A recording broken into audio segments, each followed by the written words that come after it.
Guys ভিডিওটাকে শেষ অবধি দেখবে, না এসে থাকতে পারে। চলো দেখি গা।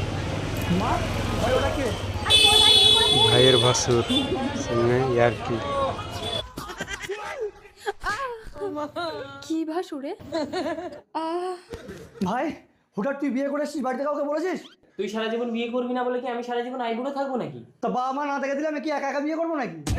তোর ভাইকে তো দেখে দিতে হয়নি, ও কি করে সুন্দর একটা মেয়ে বিয়ে করে আসলো? আমি ওসব প্রেম টেম করতে পারবো না। আজকাল প্রেম না করলে কেউ তোকে মেয়ে দেবে না। বৌমা তোমার বুকে লাগলো কি করে? ভাসুর ধাক্কা মেরেছে। এই বড় ছেলেটা না ভীষণ তালকানা। চলো বৌমা, তোমাকে কোনো কাজ করতে হবে না, তুমি আমার বিছানায় শুয়ে পড়ো, আমি সব কাজ করছি, ঠিক আছে? প্রেম না করলে নাকি বিয়ে হবে না? আরে পোড়া মুখা ভাসুর, তুই কি তালকানা নাকি? কি হয়েছে গো মাম্পি? দেখো না তোমার দাদা ঘন ঘন এসে আমাকে জড়িয়ে ধরছে। মা, তোমার এই বড় ছেলেকে বিয়ে দেবে না, শুধু আমার বউকে ডিস্টার্ব করছে।